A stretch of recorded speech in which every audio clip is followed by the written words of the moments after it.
Hi, back again with sit rep number 7. I decided to do this one in the video format for a number of reasons. One is because in this day and age, I believe that the spoken word might be a little more effective than the written word.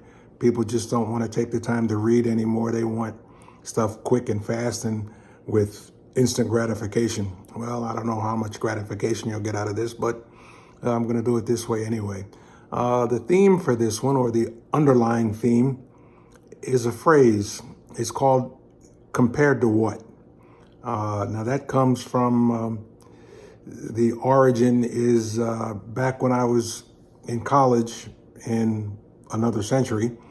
I used to go up to this stereo room that we had at Hofstra and listen to music. And I became a fan of Wes Montgomery and Eddie Harris. And Eddie Harris had a song called Compared to What? And that kind of fits because I'm asked regularly by friends, guys from the league, associates. They ask me, well, how are you doing?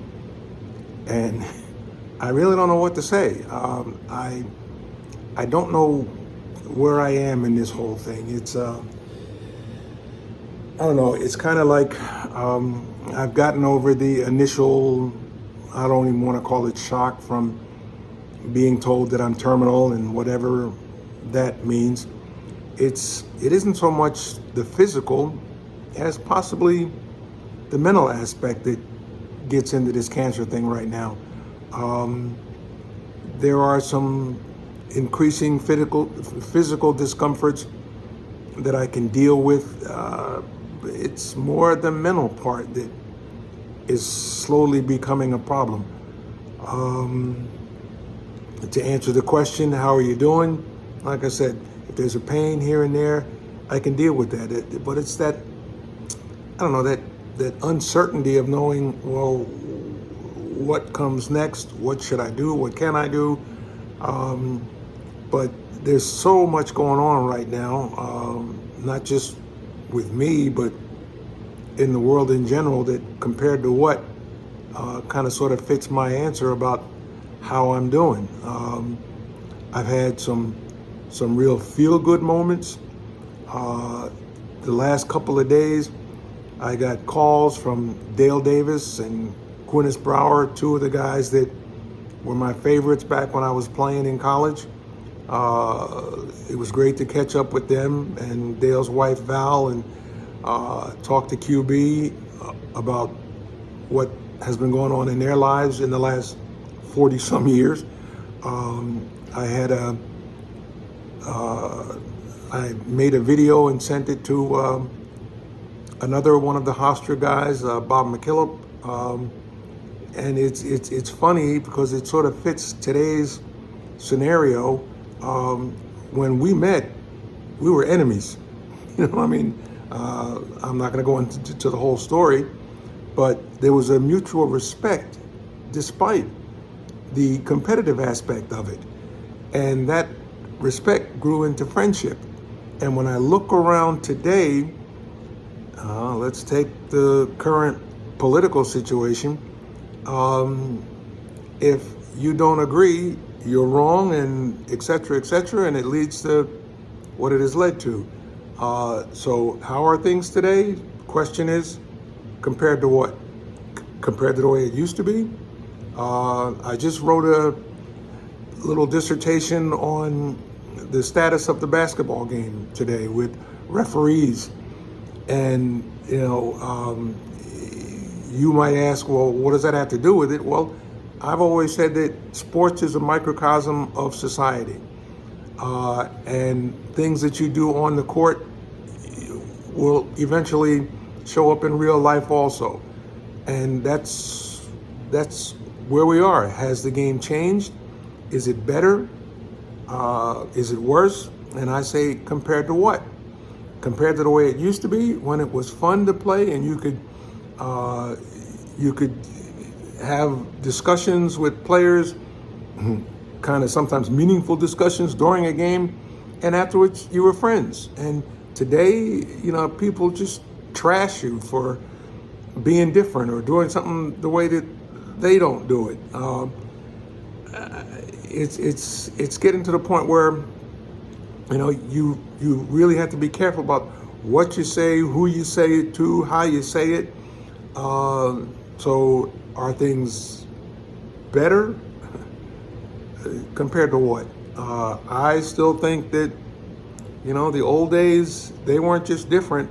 In my opinion, they were better. But that brings us to another one of the feel-good moments. The other day I went to get my spaghetti ice. You all know about my spaghetti ice search. And to my surprise, when I got there, Dietmar, the owner, presented me with a gift card. And this gift card came from the mother of a player that I coached when I was back at UNCA.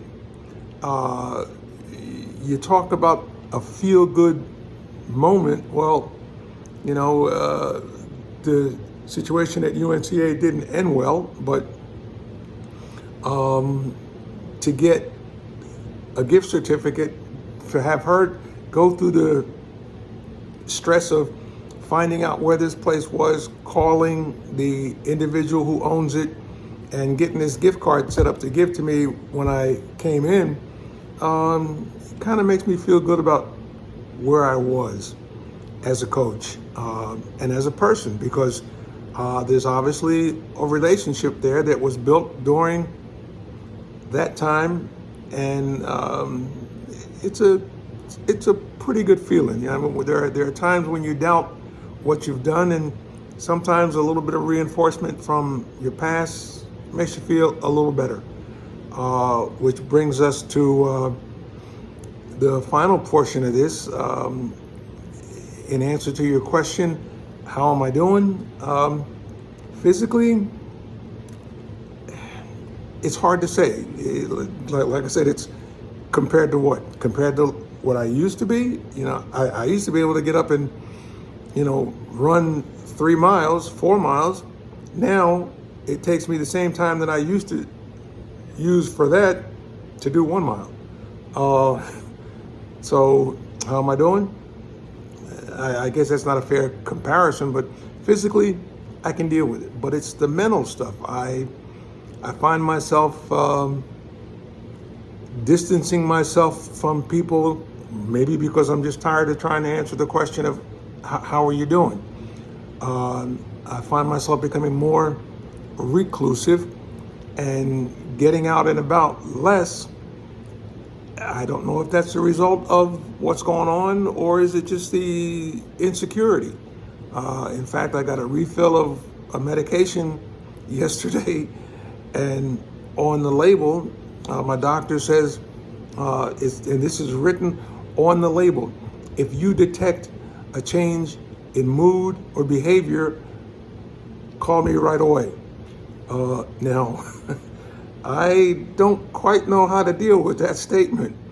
And then it comes to the point, well, how do you know that there's a change in your mood? It's like when you're 14 years old and you have a growth spurt, you don't know it because you're growing, I don't know how many millimeters each day and whatever, so you don't see it. Only those people who haven't seen you in a while will say the next time, oh wow, you've grown. Well, your mood swings are probably the same way. Am I acting differently? Am I treating people differently? Am I going into a shell? Am I acting like like a strange person?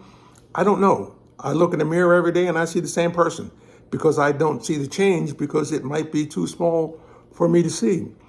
And so that all, to me, rolls back into this uncertainty thing about, well, what should I be doing?